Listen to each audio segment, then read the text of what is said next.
Hemos titulado este mensaje, fue pagada la deuda, soy libre. ¿Cuántos lo creen? Dígale al lado, ya fue pagada la deuda. No me cobres más. Ya no te debo. Ahora tenga misericordia, dígale, ya no me debes, no me debes nada. Acompáñame a lo que dice Colosenses capítulo 2, verso 13. Ustedes estaban muertos a causa de sus pecados y aunque aún no les habían quitado la naturaleza pecaminosa, entonces Dios les dio vida con Cristo al perdonar todos nuestros pecados. Él anuló el acta con los cargos que había contra nosotros y la eliminó clavándola en la cruz. Este pasaje es muy lindo y algunos estudiosos dicen que el apóstol Pablo estaba refiriéndose a algo que era común en el siglo I. Y es que cuando la gente adquiría una deuda, le daban un documento que se llamaba el certificado de deuda y se lo clavaban en el marco de la puerta. ¿Cuántos dirían, uy Dios, hoy yo con ese marco lleno de papeles ahí, endeudado? Y resulta que cuando la gente pagaba la deuda, venían y le ponían un sello que decía anulado. Qué lindo, ¿cierto? Y por eso es que la palabra entonces dice que el acta de decretos, esas cuentas, todo lo que era nuestro pasado, nuestro pecado, ya fue pagado, ya fue clavado en la cruz. Entonces nuestro Jesús que se dejó clavar por nuestros pecados ya pagó. Otra vez dígale al lado, ya pagó. Ya pagó por todas nuestras culpas, por todos nuestros fracasos, por nuestros errores, por nuestras metidas de pata. ¿Qué más? Por nuestras equivocaciones, por nuestros malos negocios, por nuestras malas inversiones, nuestras malas decisiones. Diga conmigo, Él pagó. Y de verdad que es tan liberador entender que nacimos con una naturaleza pecaminosa. Por el pecado de Adán, todos nosotros tendíamos a la mentira, al engaño, ¿sí? A la trampa, a todo lo malo. Pero dice la palabra que así como entró el pecado por un hombre que es nuestro Jesús, nuestro segundo Adán, entró el perdón de los pecados. Entonces, nosotros podemos creer hoy que Dios proveyó un cordero perfecto para cubrir todas nuestras faltas. Entonces, cuando el apóstol Pablo está explicando que ya ese certificado de deuda que era exhibido públicamente, que traía vergüenza, que traía condenación, que hacía que todos nuestros vecinos se enteraran de lo que habíamos hecho, ya fue cubierto, ya fue anulado. Él está diciendo, eso es lo que ahora tú y yo tenemos. Él borró la cuenta, Él cubrió nuestra falta. Y en ocasiones tú puedes llegar a creer que borrar las faltas, cubrir las cuentas, es porque hacemos muy buenas obras, hacemos muchas cosas buenas. Pero no es así. La cruz de Cristo es lo único que puede cubrir nuestra falta. Pero ¿qué motivó al Padre a pagar la cuenta? ¿Qué hizo que Dios quisiera pagar la cuenta de nuestras faltas, de nuestros pecados? Y dice la palabra en Juan 3:16, porque de tal manera amó Dios al mundo que ha dado a su Hijo Jesús para que todo el que en Él cree tenga vida eterna, tenga perdón de pecados y tenga vida eterna. Entonces, sin duda, el amor de Dios es la razón, es lo que lo motivó a cubrir nuestra falta, pero también la justicia. ¿Por qué? Porque la Biblia dice en Ezequiel 18:20 que la persona que pecaba debía morir. Al del al lado, tenías que morir. Y la Biblia dice que es una muerte espiritual, no es muerte física, es espiritual. Y era la muerte eterna de vivir separados de Dios. Es decir, que cuando nos íbamos de esta tierra no teníamos manera de decir voy a pasar la eternidad con Dios. Sino era tengo muerte espiritual, tengo muerte eterna, separación de una vida con Dios. Y Dios dijo, ahora voy a proponer a mi Hijo. Tuvo un plan para rescatarnos. Y entregó a Jesús y Él dijo, yo tengo que cumplir la ley porque Dios es justicia. Pero Él dijo, yo los amo tanto que quiero tener una relación con ellos, que quiero estar cerca de ellos, que tengo que quitar la barrera. El pecado es una barrera, es una brecha que el hombre solo no puede atravesar. Tú y yo no teníamos manera de estar cerca de Dios porque nuestro pecado nos impedía estar cerca de Dios. Pero cuando Cristo viene a nuestra vida y cubre nuestro pecado y perdona todas nuestras faltas, todas, diga conmigo todas, todas. Las que cometiste ayer, las que cometiste hace 20 años, hace 30 años, el chocolate que te robaste cuando estabas en el colegio. Aún dice la Biblia, el pecado que vas a cometer mañana, el Señor lo cubrió.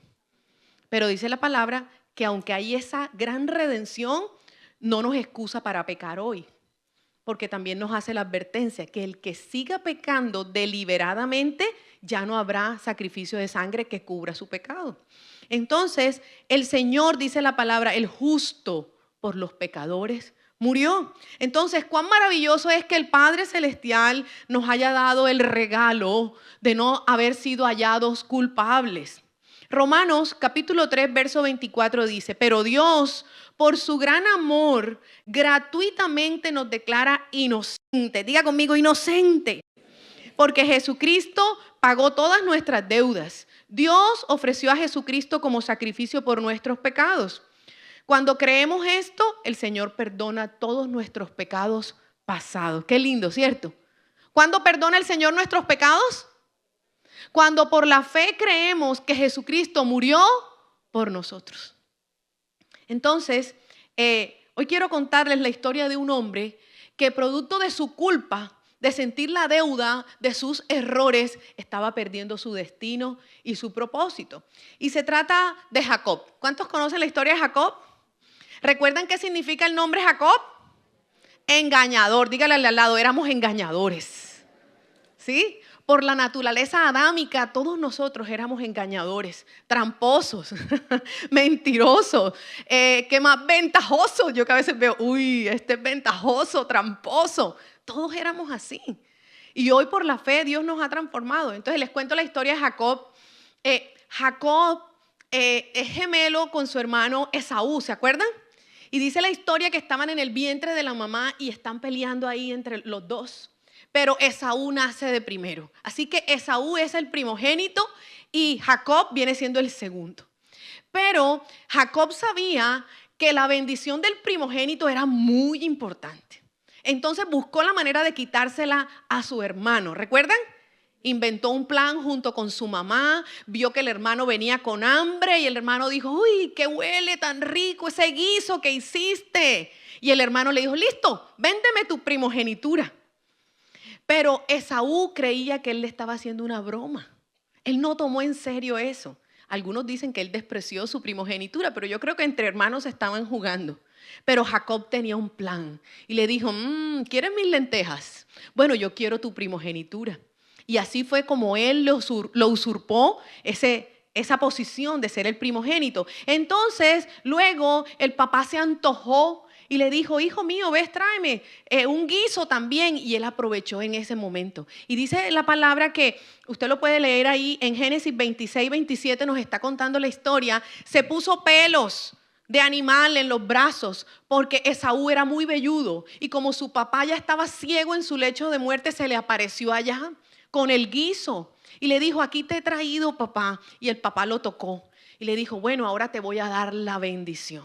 Entonces, la Biblia nos está contando que producto de esto, Jacob, cuando recibe la bendición, Esaú se enoja y planea matarlo. Y el corazón de Jacob está lleno de miedo, de culpa por lo que había hecho.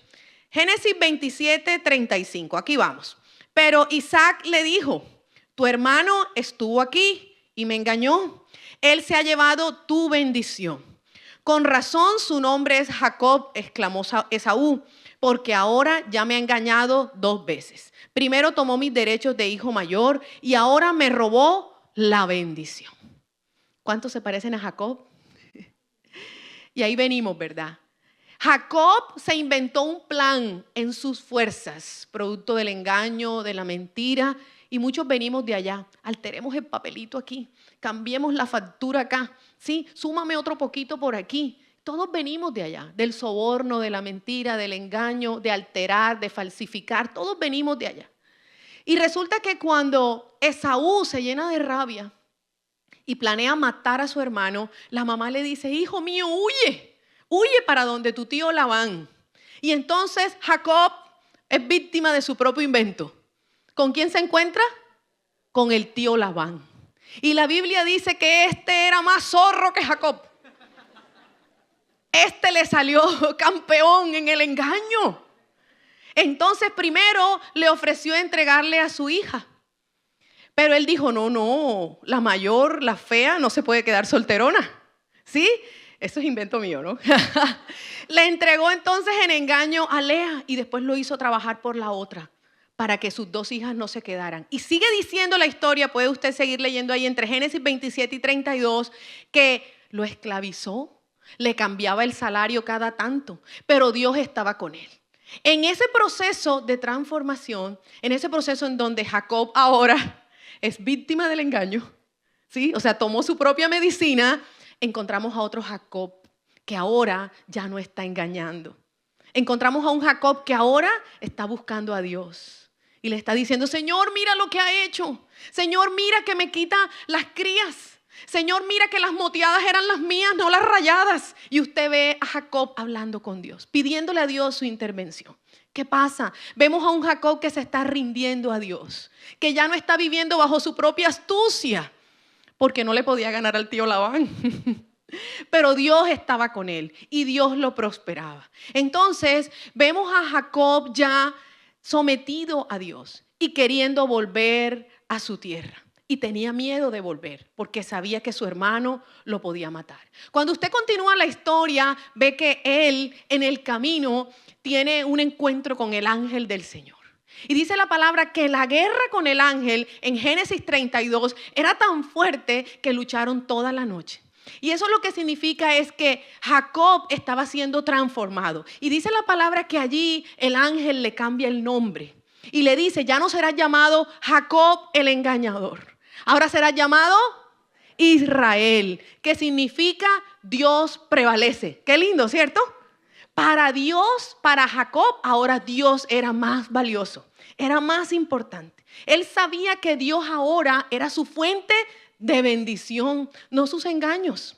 Entonces él empieza a pensar un plan para ir nuevamente a su tierra, para ser libre, y encuentra el perdón de su hermano. Y Dios restaura y cambia el propósito de Jacob. Y aquí vamos. Jacob hace un voto a Dios. Jacob se compromete. Y Jacob le dice, Señor, si tú me bendices, si tú me haces volver a mi tierra sano y salvo, y si tú me prosperas, yo te daré. Entonces vemos a un Jacob que ahora hace compromisos con Dios y los cumple.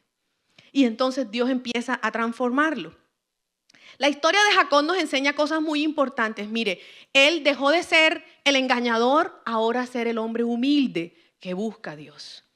Mucho tiempo nosotros nos creímos esas personas soberbias, arrogantes, que lo podíamos hacer sin Dios. Pero llega un punto en nuestra vida en que producto del fracaso, de la culpa, de la vergüenza, le decimos, Señor, yo no lo puedo hacer sin ti. Y nuestra vida empieza a cambiar. Y las bendiciones que le fueron prometidas a Jacob llegaron a su vida. Él logró recuperar su destino, su propósito, todo lo que Dios había planeado para él. Jacob experimentó la redención del perdón de su pasado, del engaño contra su hermano. Y Dios le dio ese nuevo nombre que ahora significa que él tuvo un nacimiento nuevo. La Biblia dice que Nicodemo experimentó el nuevo nacimiento cuando le estuvo diciendo a Jesús, pero ¿cómo es esto? Que yo tengo que nacer de nuevo, que ser transformado. Y Jesús le dijo, no es que entres al vientre de la mamá y nazcas de nuevo, no, es que tienes que nacer del agua y del Espíritu. Es el Espíritu Santo el que te da el convencimiento de que ya no puedes seguir viviendo igual, de que ahora necesitas un antes y un después. Mire, venga, hagamos este negocio así torcido. No, ese era el de antes, ya yo no negocio así. Dígale al lado, ya no soy el de antes. Porque dice la palabra que ahora todas las cosas son hechas nuevas. Entonces, ese hombre engañador, pecador, que vivía en sus malos hábitos, tiene que ser transformado. Jacob experimentó el pago de sus deudas pasadas, primero porque tuvo un encuentro personal con Dios y allí confesó que lo necesitaba. ¿Se acuerdan? Cuando Él le dice al ángel, no te dejaré hasta que me bendigas. Allí fue el cambio de Él. Tú y yo necesitamos un encuentro con Dios donde Él sea la única fuente de tu bendición. Segundo, Jacob experimentó el pago de sus deudas porque cambió su manera de hacer negocios, cambió sus tratos, es decir, cambió sus hábitos. Tercero, venció las voces de temor, de muerte. Todos esos años que él aguantó el trato injusto de Labán era porque él en su mente aceptaba las voces: si vuelves allá tu hermano te mata. Sigues siendo culpable. Y te quiero decir, la culpa a ti y a mí nos separa de Dios. La culpa no nos permite acercarnos a Dios sintiéndonos perdonados, amados, merecedores del amor de Dios. Y hay gente que se acerca y te dice: mire, ore por mí que usted está más cerca de Dios. No, todos nosotros, por gracia, dice la palabra, podemos entrar con confianza al trono de Dios. Diga conmigo: estoy cerca de Dios. Y eso es lo que el Señor quiere. De pronto, producto de algún pecado en tu vida, alguna falta, le creíste la mentira al diablo de que no estás tan cerca de Dios. Y por eso hay cosas en las que no has podido todavía volver al propósito de Dios. Todos en algún punto de nuestra vida necesitamos experimentar ese nuevo nacimiento. Juan 3:3 dice: y Jesús le dijo: de cierto te digo que el que no naciere de nuevo no puede ver el reino de Dios. Tú y yo necesitamos nacer de nuevo. Entender que había un pasado y ahora hay un nuevo estilo de vida. ¿Cuántos lo tienen? Dígale: estoy en el proceso del nuevo hombre. ¿Cómo te has sentido tú cuando estás endeudado? ¿Cómo te sientes cuando te encuentras con tu acreedor? Y tú: uy, me voy por acá. Ay, no le conteste, dígale que no estoy. ¿Sí?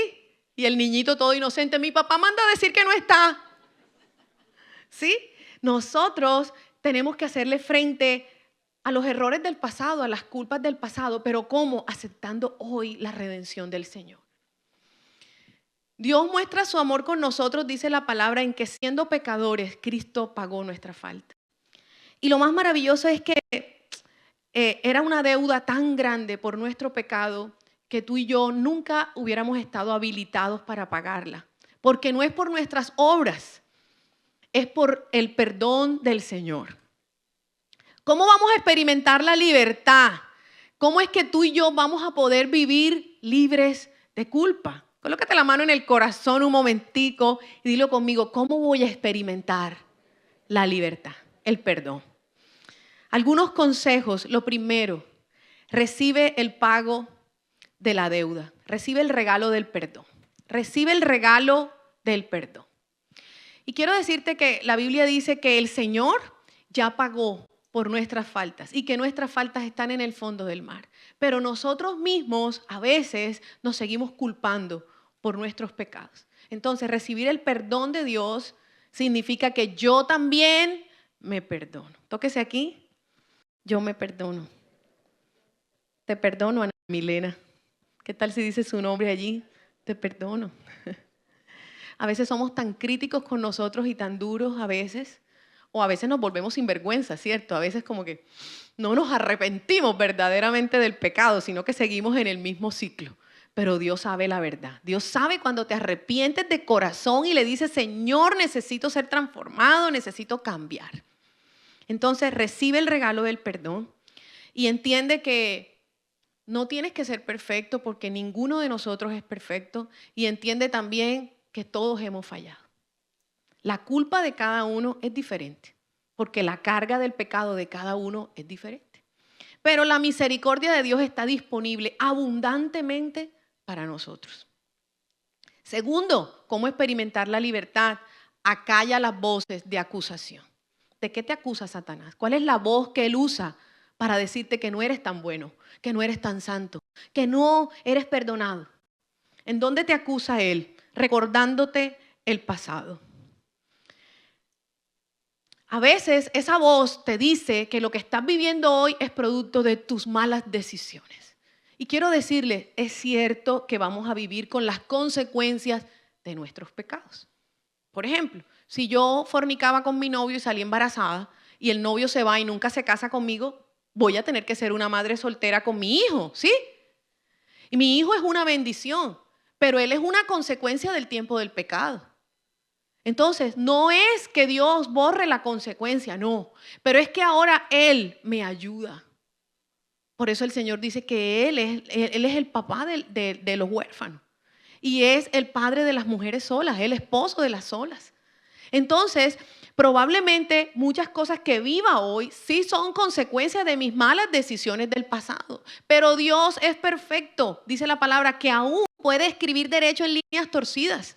Nuestro Dios es capaz de, en un desierto, hacerte florecer. Y Dios es el que restaura nuestra vida aunque nos hayamos equivocado. Pero necesitamos acallar las voces de Satanás, porque recuerde que la voz de Satanás, dice la Biblia, que él es el acusador. Entonces, cuando tú intentas entrar al trono de la gracia, el acusador se para ahí y te dice, y tú vas a orar, y tú vas a hacer guerra espiritual, y tú vas a interceder, y ahora tú vas a predicar, y ahora tú vas a servir. Es que tú no te acuerdas lo malo que tú eres, es que tú no te acuerdas lo que tú hiciste. Entonces, él como el acusador intenta siempre separarte del amor de Dios. Su plan es descalificarte. Pero diga conmigo, en Cristo ya estoy calificado.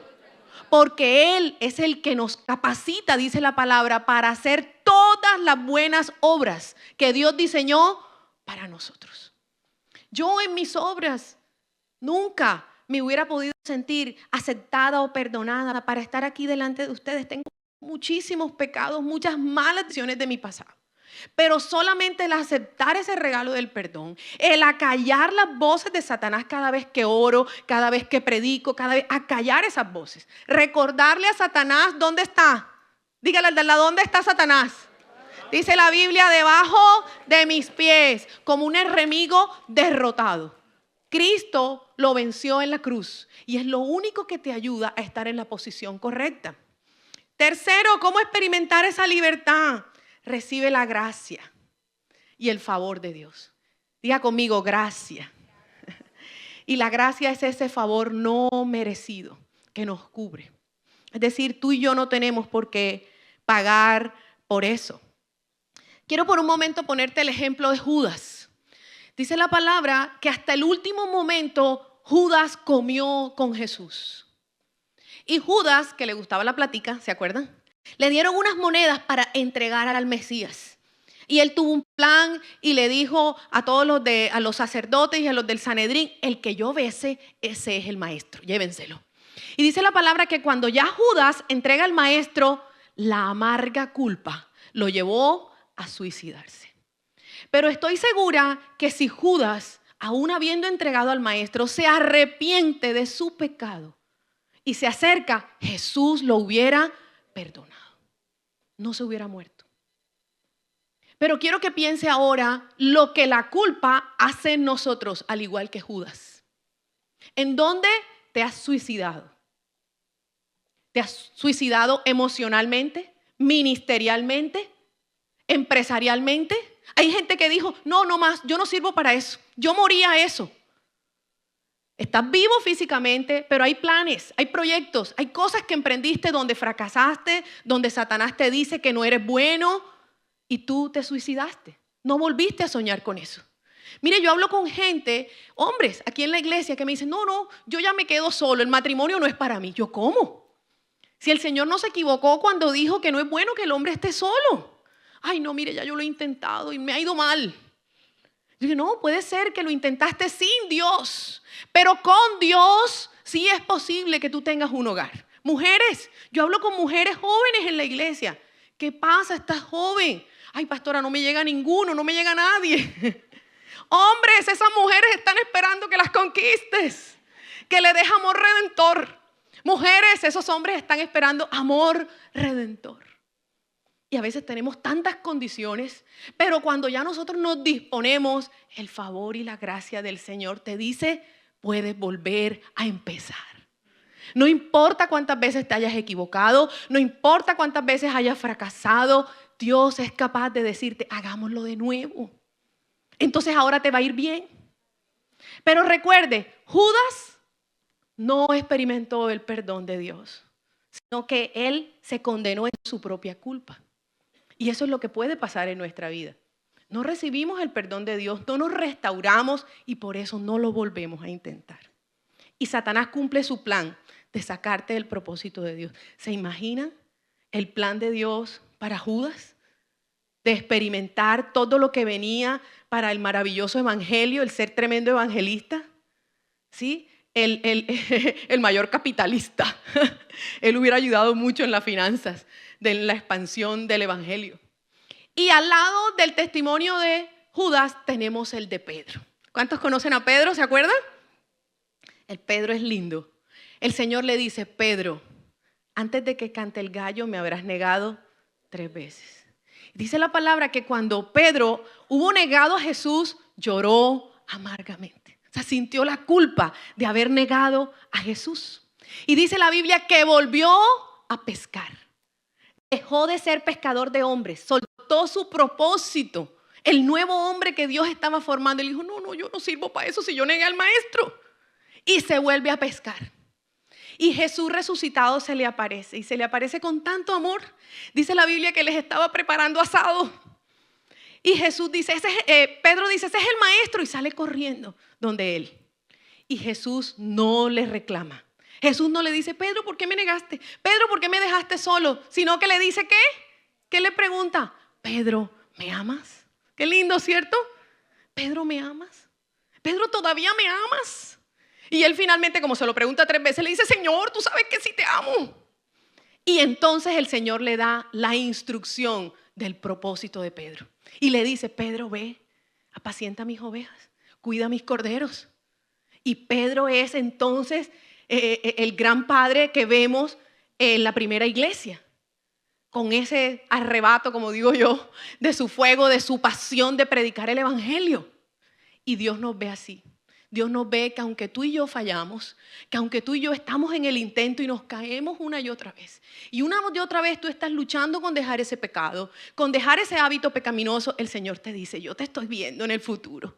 Yo te estoy viendo, hijo mío, que lo vas a lograr. Recuerda, Dios no te descalifica por las veces en que te caes, pero tienes que levantarte.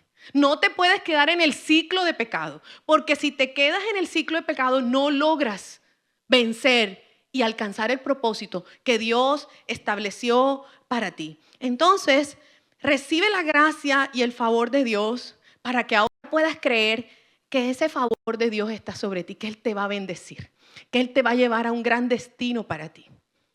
Que Él, que es fiel, dice la palabra, cumplirá lo que prometió en ti.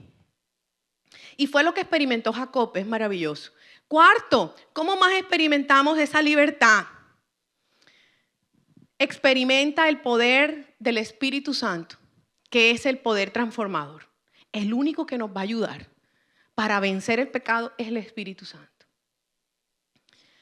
El único que nos ayuda a romper el hábito pecaminoso y salir del ciclo de pecado es el poder del Espíritu Santo. Efesios capítulo 1, verso 19. ¿Qué tal si lo lee conmigo en voz alta? Y cuán incomparable es la grandeza de su poder a favor de los que creemos. Diga conmigo: la grandeza de su poder está a nuestro favor. Y sigue diciendo: ese poder es la fuerza grandiosa y eficaz que Dios ejerció en Cristo cuando lo resucitó de entre los muertos y lo sentó a su derecha en las regiones celestiales. El poder que levantó a Jesús de entre los muertos es el poder que ahora vive en nosotros. ¿Qué tal si se hace así? Vive en mí. El poder del Espíritu Santo vive en mí. Y es el que me ayuda, el que me capacita, ¿sí? El que me convence. Mamá, no es por la cantaleta que el muchacho va a dejar de ir a ese lugar. Esposa, no es por la cantaleta que el esposo va a dejar a ese mal amigo que no te gusta, ¿sí?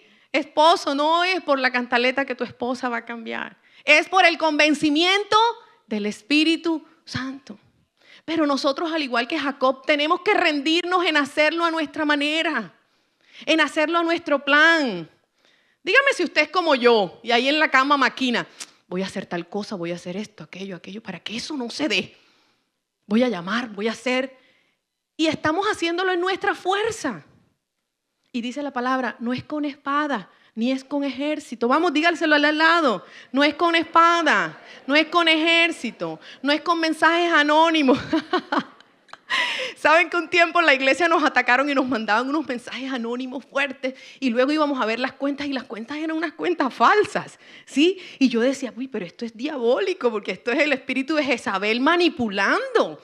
Y eso opera en nosotros la manipulación. No, mandémosle un anónimo, ¿sí?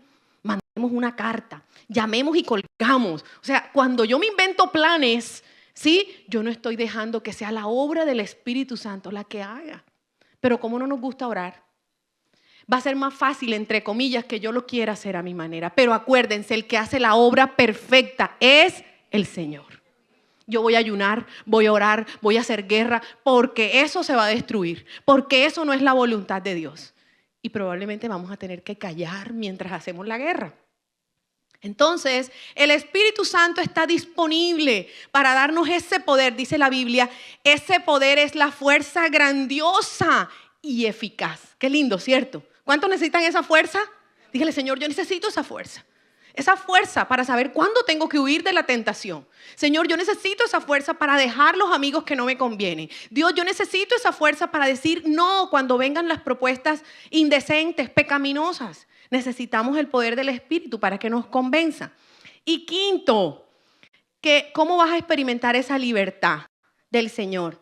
Siéntate a la mesa y ejerce la autoridad que Dios te dio.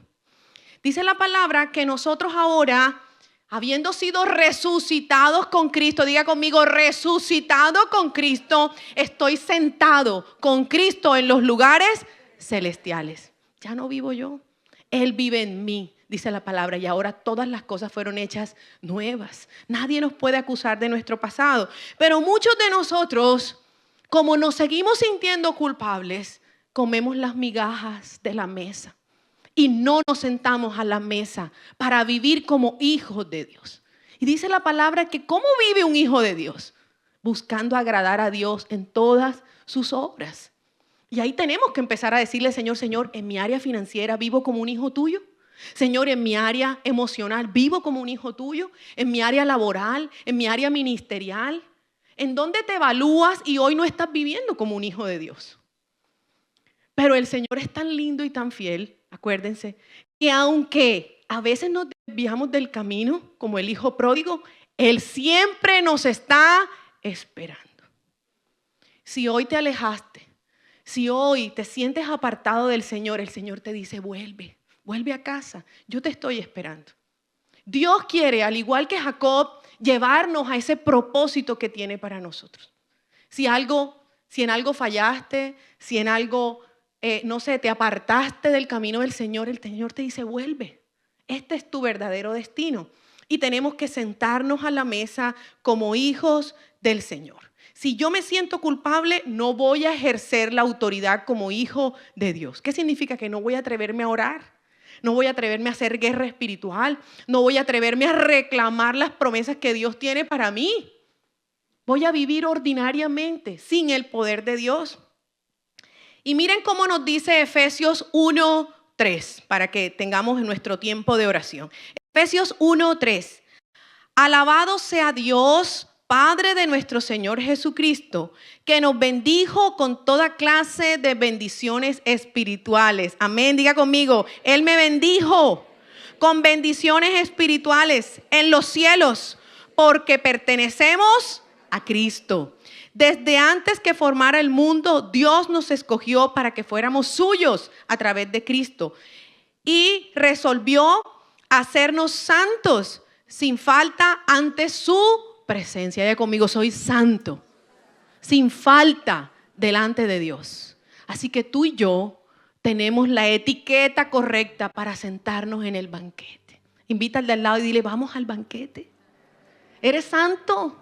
¿Tienes entrada a ese banquete, a sentarte con el Padre? Y dice la palabra, para reclamar las bendiciones espirituales que Dios te dio en los cielos. Miren qué lindo, Efesios 1:3, ahí donde estamos.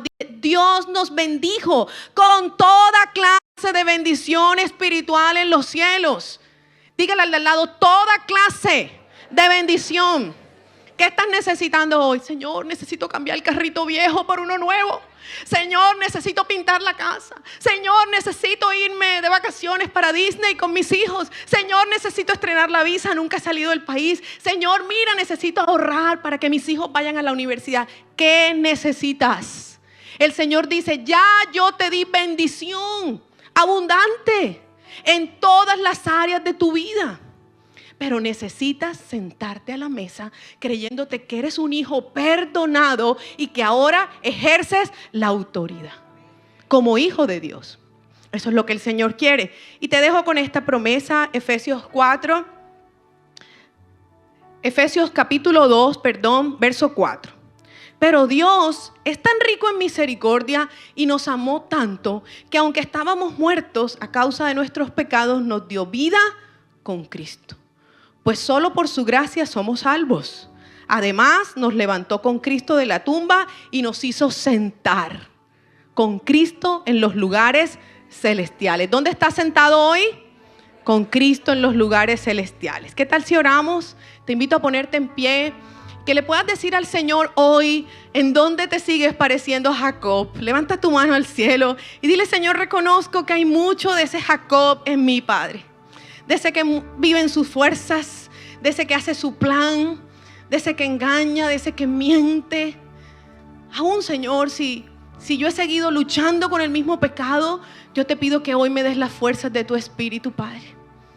Y aún si le sigo creyendo las mentiras a Satanás, que me acusa en el oído y me dice, tú no eres santo, tú no eres perdonado. Yo hoy, Señor, por la fe recibo tu perdón. Si levanta su mano al cielo y dígale, Señor, yo recibo tu perdón.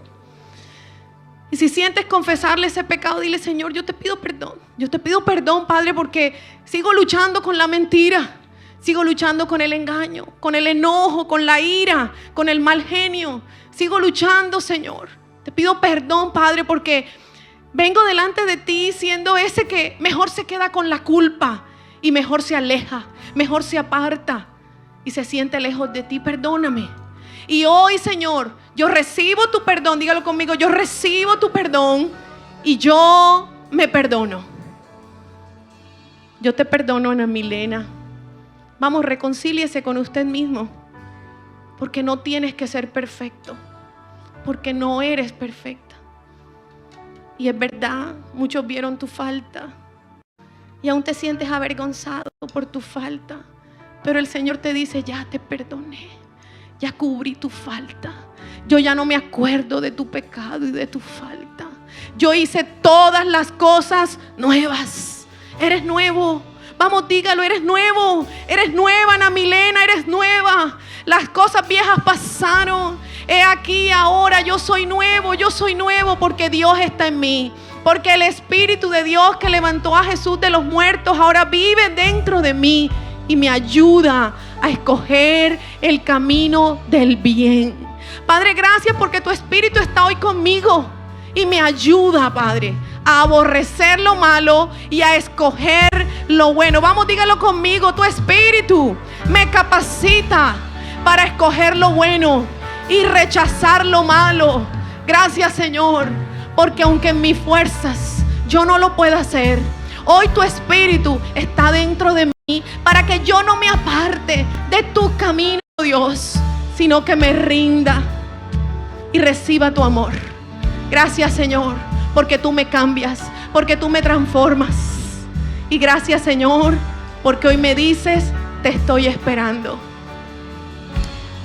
Y yo te pido hoy que si en algún momento te has sentido como ese Judas traidor o como ese Pedro que negó y la culpa te apartó y tú mismo te descalificaste y estás en ese suicidio emocional, en ese suicidio ministerial, aún te apartaste, te alejaste y le has creído las voces al enemigo de yo no califico para. Hoy puedas decirle a esas voces, te callas. Vamos, dígale, te callas, Satanás, con todas tus acusaciones, con todas tus mentiras, que estoy derrotado, que estoy enfermo, que estoy cansado, que no tengo dinero, que no tengo habilidad, que no soy bueno para eso, que ya no lo vuelva a intentar más, que eso no es para mí. Hoy te callas, Satanás, con todas tus mentiras, con todos tus engaños, porque yo sé ahora quién soy en Cristo Jesús. Él me escogió, Él me hizo acepto en el amado. Soy especial para Dios. Él me dijo, clama y te daré por herencia las naciones. Y hay bendiciones abundantes en todas las áreas para que yo las reclame del cielo para mí. Levante su mano al cielo y dígale, hay bendición abundante para mí. Y dígale a Dios dónde necesita bendición. Dile, Señor, yo sé ahora que soy tu hijo, que soy tu hija, sentado con Cristo en los lugares celestiales. Y vengo a pedirte, Padre, no te soltaré hasta que me bendigas. No te soltaré, vamos, dígale, no te soltaré, Señor, hasta que me bendigas. Guíame cómo orar, guíame cómo buscarte, Señor. Guíame cómo acercarme más a ti. Y aún si usted sabe que se apagó el primer amor, que se apagó ese amor, que yo corría a la iglesia, quería servir, quería estar metido allá, dígale, Señor, quiero volver a ti con la misma pasión, quiero volver a ti en ese primer amor, Padre. Quiero ser indispensable en tu casa. Quiero, Señor, ese que ayuna, ese que ora, ese que hace guerra, ese que clama, porque tu propósito se va a cumplir, porque yo soy un hijo tuyo, porque soy un hijo de tu casa, porque mi casa y yo serviremos al Señor, porque mis hijos serán sacerdotes de tu casa, Padre, porque tú has levantado para ti un reino de sacerdotes santos. Diga conmigo, sacerdotes y reyes al servicio del Señor. Por eso nada le faltará a mi casa, nada le faltará a mi familia. Gracias, Señor, porque ya no seré llamado Jacob el engañador. Ahora soy Israel y Dios prevalece. ¿Qué tal si le dice al Señor, ya no soy el mismo, Señor? Ya no soy el mismo, porque tu espíritu me transformó. Llegó, me consumió, no soy el mismo. Oh, dígale, no soy el mismo. No soy el mismo. No soy el mismo. El fuego llegó, me consumió, no soy el mismo. No, no, no.